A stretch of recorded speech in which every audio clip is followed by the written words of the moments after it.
मेरा नाम इंगलाज रत्नू है।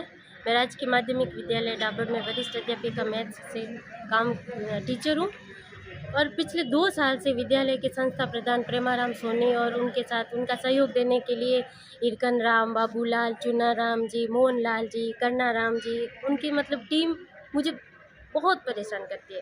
इतनी मानसिक प्रताड़ित करती है। मेरे विद्यालय आने का मार्ग रोका गया और खुद के लिए इल्लीगल मार्ग खोले गए। विरोध करने पर कहा गया कि हम तो बहुमत है, हमारे पास तो हम तो 15 के स्टाफ है, आप अकेली महिला हो, हम जैसा कहें वैसा करो। तो सर सहन किया मैंने। उसके बाद स्कूल की कोई भी गतिविधि में मुझे पार्टिसिपेट नहीं करते। विद्यालय में साइकिल वितरण का प्रोग्राम होता है या चाहे कुछ भी होता है, मुझे नेगलेक्ट करते। गांव वालों को बुलाया जाता है, मुझे नहीं बुलाया जाता। और चलती स्कूल में गांव वालों की मीटिंग करवाई जाती है, वहाँ संस्था प्रधान सारे स्टाफ साथी मुझ पर दबाव बनाते हैं कि मैं स्टाफ से माफ़ी मांगूँ। और हमारे प्रधान साहब बीजलाराम वहाँ पर आकर मेरी मतलब आलोचना करते हैं कि मैडम को पढ़ाना नहीं, ये नहीं करना। जबकि विद्यालय में बच्चियों से क्लास में जाके पूछा जाए तो ऐसी कोई बात नहीं। सबसे अगर सटीक कोई काम है किसी का तो मेरा, चाहे उसकी जांच करवा दी जाए। बच्चियों के साथ स्टाफ साथियों का व्यवहार सही नहीं है, मतलब नीचा दिखाना। महिलाएं क्या है, आप क्या हो, आप अकेले हो, आपको हमारी बात माननी पड़ेगी। मुझे इतना टॉर्चर किया जाता है, हम जैसा कहें वैसा ही आपको करना पड़ेगा। अब मैं उनका काम करूं या मेरे जो गवर्नमेंट जिससे मुझे पेमेंट मिलता है मैं उसके आदेश का पालन करूं। क्या काम करवाने के लिए कहता है?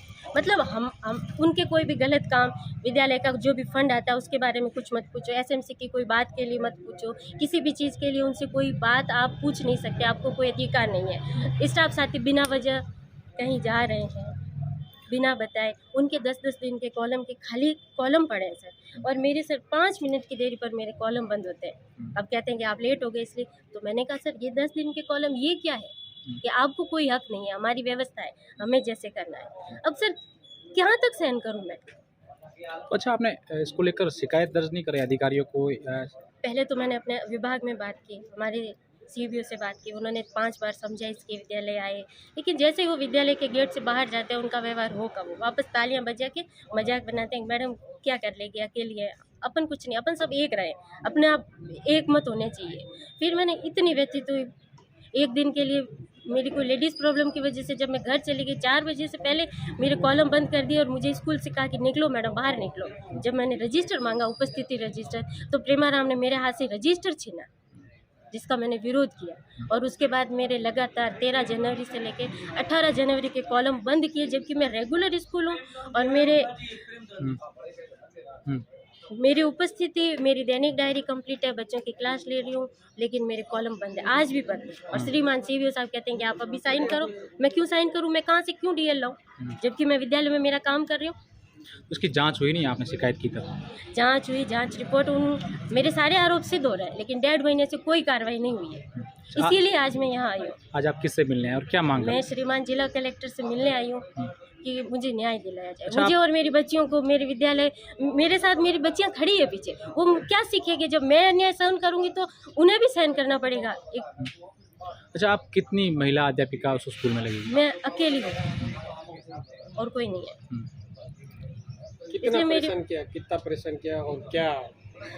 इतना परेशान किया, इस हद तक परेशान किया है श्रीमान जी कि कभी कभी तो लगता है कि महिला होना ही अपने आप में एक बहुत बड़ा अपराध है। इतना स्ट्रगल करके इस मुकाम तक पहुंची हूँ मैं, सेकंड ग्रेड हूँ, बहुत स्ट्रगल किया है, लेकिन वहाँ पहुँचने पर भी जब इस तरह से भेदभाव और महिला होने का दंड मिल रहा है तो फिर मतलब क्या पढ़ाई का? क्या मैं यहाँ आकर भी ये सब सहन करूँ? और जो मेरे बच्चियाँ मेरे पीछे मेरे को देख के कुछ सीखे, उनको भी मैं यही सिखाऊँ कि नहीं, सहन करना सीखो, नहीं गलत बात का तो विरोध करेंगे, चाहे किस हद तक जाना पड़े। अच्छा, आपकी कार्रवाई नहीं होती तो अब आपका आगे क्या कदम रहेगा, क्या करना है? मैं श्रीमान जिला कलेक्टर के पास आई हूँ, आशा है कि ये मेरी इस मांग पर इस निष्पक्ष जांच करवाए, भले ही उन्हें और जांच, उचित जांच करवा दी जाए और इन आरोपियों के खिलाफ जो भी उचित कार्रवाई बनती है वो करे। मैं गलत हूँ तो मेरे खिलाफ की जाए।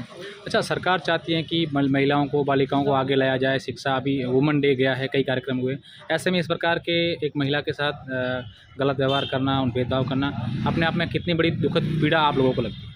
बहुत ही भयंकर दुखद पीड़ा है। सरकार के सारे प्रोग्राम फेल हो जाते हैं श्रीमान जी जब इस तरह की मानसिकता के लोग काम करते हैं। ऐसे लोगों के साथ काम करना अपने आप में इतना व्यथित करने का है कि घर पे बैठ जाते हैं। अनपढ़ होते तो ज़्यादा अच्छा होता, पढ़ लिख कर भी जब इसी तरह की बात जब सुनने को मिलेगी तो क्या मतलब? टॉर्चर करते हैं। क्या आपको अनैतिक परेशान भी किया जाता है? ये जो शिक्षक है, सारे पुरुष है, तो इस तरीके की भी परेशानी आपको होती है बच्चों के साथ, या इस तरीके कुछ है? बच्चियों के साथ व्यवहार सही नहीं है, क्लास में जाते नहीं है, कभी तो क्लास में नहीं जाते।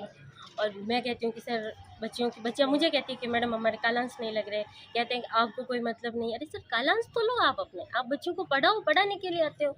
गलत कालांश दिए जाते हैं, भेदभाव किया जाता है। विद्यालय के किसी भी काम में मुझे पार्टिसिपेट नहीं किया जाता है।